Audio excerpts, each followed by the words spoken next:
Right now, it is time for another episode of, I don't know if we've ever done it, but even then, it's time for another episode of Why Is It Their Fault? I had a whole conversation with Michelle last night on this because she saw this printed out in my pile of prep. And seriously, all kidding aside, why the hell is this their fault? A car thief is suing the police because he's now a quadriplegic because he was blasted by a taser while he was in the act of a crime. Okay, so why is it the cops' fault? This is a guy out in Colorado Springs, or affectionately known as the Springs, to those that are from the area. It's a dump, by the way. No, it's not. Oh, yeah. Colorado Springs we drove through. Colorado Springs is not a dump. It was, what a beautiful mountains where the Valley of Homeless it was a pit. I couldn't get out of Colorado Springs fast enough. Get out of here. There's a beautiful Air Force Academy and a dump. Anyway, so this dude is suing the Colorado Springs Police Department for $100 million. Guys filed a $100 million lawsuit against the Colorado Springs police and the police officer that he says tased him and left him paralyzed for life. The guy's name is Jacob Root, 27 years old, filed the claim over the incident against Officer Robert Comstock. And I guess the police department was dragged in, but I guess this particular latest element to the story is that he's suing the police officer personally. Yeah, for $100 million. So here's what happened. This is an incident that occurred in 2022, and Root, the perp, who's now paralyzed, a quadriplegic, he hit an unmarked police cruiser with a stolen car. Body cam footage shows the moment Root was zapped with a taser and fell off the curb. It wasn't the taser that paralyzed him. When he was tased, he fell off the curb and hit his head. Oh. And broke his neck as he was trying to flee the scene. So you got a guy that was involved in some kind of robbery, I believe, then was in a stolen car, fleeing from cops. He hits an unmarked police cruiser, so that's battery on a law enforcement officer. Then he gets out of the stolen vehicle, tries to run. The cop tases him. The dude falls off a curb, hurts himself, hit his head, broke his neck, and now he's trying to sue for $100 million. Yeah, Root and his lawyers say the fall during the arrest left him a quadriplegic. That officer pretty much made a choice for me to be a prisoner in my body. No, you made a choice to be involved in illegal felonious activity in a stolen vehicle, fleeing from the cops, hitting a cop in a police cruiser. What the hell? He really should be suing the curb company. Yeah. I mean, you know what? It's about that ridiculous. It really is. It's really just, there's even this body cam footage of him running through a gas station. Oh, you have it up there. Hold on, is this audio? This is from some Fox this 31 is, Denver? This is from KDVR, Fox 31 Denver. Right, so all right, hold on. Roll it back a little bit. It's this reporter talking. Okay, all right, go ahead. Hit it. Found he did not violate the department's policy. I'll take you through what happened, but first a warning. The video you're about to see is graphic, so this is what immediately led up to Jacob Root getting tased. Take a look. Police canine, stop! Police canine, stop! You're gonna get bit! You're gonna get bit! Get on the ground! Go. And you heard the taser go off. Get your hands out! Get your hands out! So this was back on May 16th of 2022. It all started when Colorado Springs police say they spotted Root in a stolen car. When they tried to arrest him, they say he slammed into a marked police car, then sped off. They did not chase him. Then about 20 minutes later, officers spotted Root at a gas station where they did chase him. They ran after him. Here, they tried to use a bolo wrap to stop him, and eventually they tased him.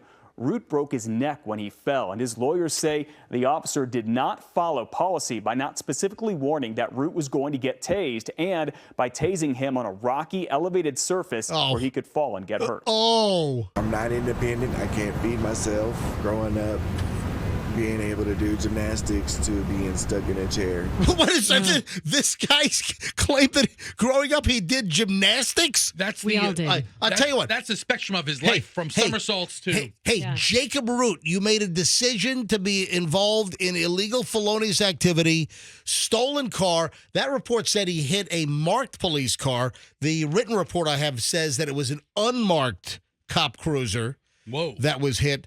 Come on. That's why I've launched this new edition of Why the Hell Is It Their Fault? I mean, come on. Take some responsibility. What the hell? So what happens here? He's going to get thrown out? It's probably going to go to a jury trial. It's probably what's going to happen. I don't know if it's going to get thrown out. I highly doubt it. I'm guessing this is going to go to a jury trial in Colorado Springs. But again, tell you what, you want to be tased? You don't want to be bitten by a police canine? You don't want the cops chasing after you? You don't want the potential of getting hurt during an apprehension when you're fleeing law enforcement? Well, guess what? Don't do those things and you won't get tased. Now, is the outcome extremely rare? Is it 1 in a million that someone gets tased and then falls down and breaks their neck after hitting their head and causing a paralysis? Yeah, that's not a very common outcome. But guess what? It's a possibility. You know, what is FAFO? Yeah. F around, yeah. F around and find out. He found out all right. Yeah, he did. I have to say, I am disappointed in law enforcement in this particular case because I am a big fan of watching police canine videos. Oh, yes, Michelle. When I watch... I would have liked to have seen the canine released. Yeah. When I watch the old episodes of Cops... Yeah. I mentioned that on Pluto TV, they have like 18 seasons of Cops, like 32 episodes. There's just a ton of these Cops episodes on Pluto TV. It's free streaming. You just got to watch some of the commercials. And that's like, Michelle loves it. Michelle loves when the cops, now, and listen, a lot of times the cops do say, you're going to get tased, or when they deploy or just about to deploy the taser, they say taser 3 times. Taser, taser, taser. So that's part of the argument that he was warned about getting bitten by the canine, but was not warned about getting tased. Well, too bad. But, man, Michelle loves it because when the folks get tased, a lot of times they stiffen up. Yeah. Mm-hmm. And they fall over like a tree in a foot, they just stiffen up and fall over like a plank. And sometimes if they're on amphetamines, they don't even go down. You can keep tasing them and they'll just keep on going. Or angel dust or something. But the other thing is the dog bites. Yeah. Michelle also likes the dog bites. And I got to be honest, you got the perp. And listen, they say loud and clear, we're sending in the canine. You're going to get bitten or bit. A lot of times they say bit. I like bitten. So I guess both are grammatically correct. Well, I'm glad you're not a cop. But You're going to get bit. It's bitten. All right, so Bitten. they're warning these perps and they're hiding out. They're inside a house. They're in a closet. I mean, listen, too bad. You've been warned. Don't resist arrest.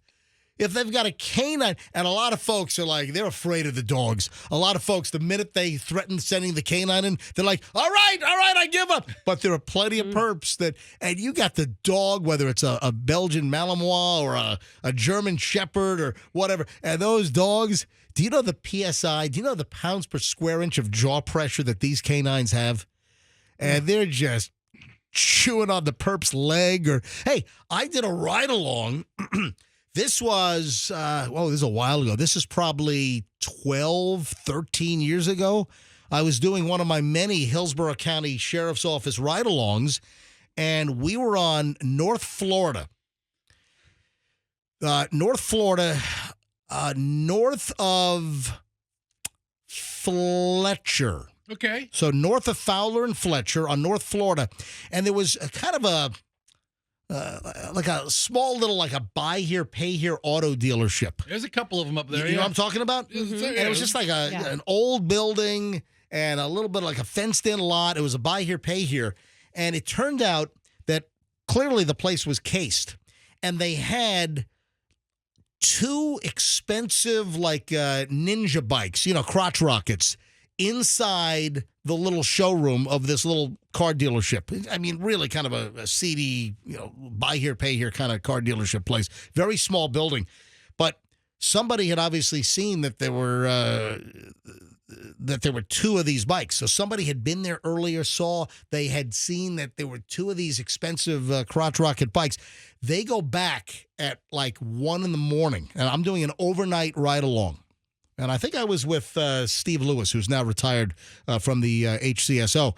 And we're called to the scene, and there were already officers on the scene because the perps fled, so they set up a whole perimeter. And what these perps tried to do was, at 1 in the morning, back up the pickup truck, break in, and then they had some planks, and they were trying to roll the ninja bikes, the crotch rocket motorcycles, up these little planks into the back of a pickup truck. They were caught in the act. They fled, and they set up a perimeter, and they caught one guy, and they finally caught the other guy who was hiding, and they sent in one of the Hillsborough County Sheriff's Office canines, and, man, that guy's leg became a chew toy. But, listen, he was warned. Hey, come out. We're going to send in the dogs. And I just remember his jeans were shredded. His Levi's, he had the new red Levi's. Yeah. And, then Hillsborough County Fire and Rescue came out and treated him. But, listen, those dogs don't play. No, those, if the cops say to you, give up or we're sending in the dog, my recommendation to you is give up.